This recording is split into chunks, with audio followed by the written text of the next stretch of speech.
आपस में सहमति और असहमति हम सबके बीच में हो सकती है, लेकिन संवाद का ये सिलसिला चलता रहना चाहिए, बने रहना चाहिए। और 48 माननीय सदस्यों का इसमें भागीदार बनना, बल्कि मेरी तो इच्छा थी कि और भी माननीय सदस्य इसमें भागीदार बने,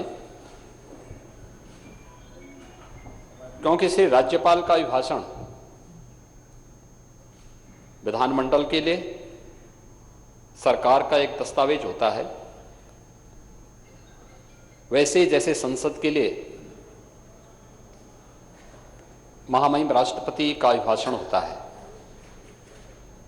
शासन की उपलब्धियां और भावी योजनाएं इस अवसर पर अभिभाषण के माध्यम से रखी जाती हैं और एक दिशा, एक दृष्टि न केवल सरकार के लिए बल्कि प्रदेश के लिए सदन में हुई चर्चा परिचर्चा के माध्यम से प्राप्त होती है।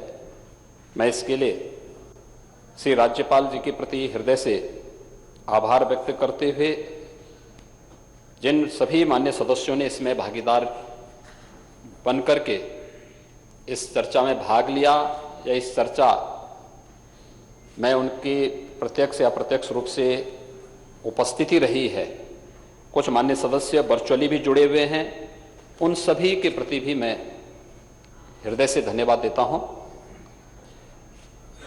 लेकिन महोदय, जो परिपाटी अच्छी चीजों की बनती है और मैं विनम्र आग्रह करूंगा अपने विपक्ष के मित्रों को, खासतौर पर हमारे नेता प्रतिपक्ष तो काफी सहज हैं, सरल हैं, लेकिन गलत पार्टी में होने के कारण अक्सर भटक जाते हैं। अन्यथा वे व्यक्तिगत रूप से बहुत अच्छे आदमी हैं और अच्छा करने का प्रयास भी करते हैं।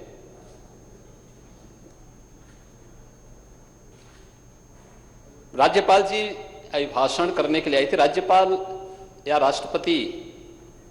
राष्ट्रपति देश का संवैधानिक प्रमुख होता है। राज्यपाल प्रदेश का संवैधानिक प्रमुख है।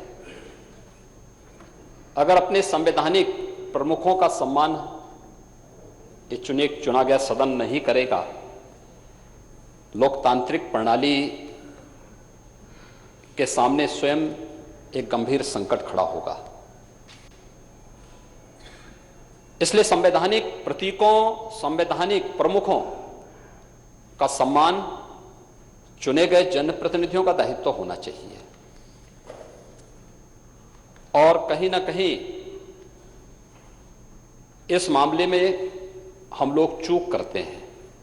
परिपाटी अच्छी होनी चाहिए, परिपाटी अच्छी, जैसे इस विधान सभा ने पिछली चर्चाओं में 2019 में 2020 में हम लोग उस प्रकार की किसी चर्चा को आगे नहीं बढ़ा पाए वैश्विक महामारी कोरोना के कारण,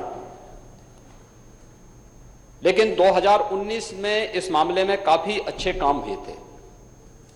जैसे सस्टेनेबल डेवलपमेंट गोल्स पर 36 घंटे की डिबेट, देश का पहला कोई लोकतांत्रिक मंच था और खासतौर पर उत्तर प्रदेश विधानमंडल में इस पे चर्चा की और मान्य सदस्यों ने इसमें भागीदार बनकर के ये सभी गरीबी उन्मूलन के लिए, शिक्षा के लिए, बेहतर स्वास्थ्य के लिए, यानी आप देखेंगे जो चर्चा इस विधानमंडल में हो रही थी कोविड के दौरान, उस चर्चा ने हमें एक बल दिया उस क्षेत्र में कार्य करने के लिए। या फिर अन्य मुद्दों पर भी यहां पर संविधान दिवस के अवसर पर भी 26 नवंबर 2019 को इस सदन ने बैठ करके एक चर्चा की थी। हम फंडामेंटल राइट की बात तो करते हैं, लेकिन हमारी संवैधानिक कर्तव्य क्या हैं, इस पे भी क्या सदन चर्चा करेगा। और पहली बार किसी सदन में अपने संवैधानिक कर्तव्यों पर भी चर्चा हुई थी और वह उत्तर प्रदेश विधानसभा है। और उत्तर प्रदेश विधानसभा में मान्य सदस्यों ने, सभी पक्षों के मान्य सदस्यों ने अपनी बातों को भी रखा था और साथ साथ अपने उन दायित्वों का बोध भी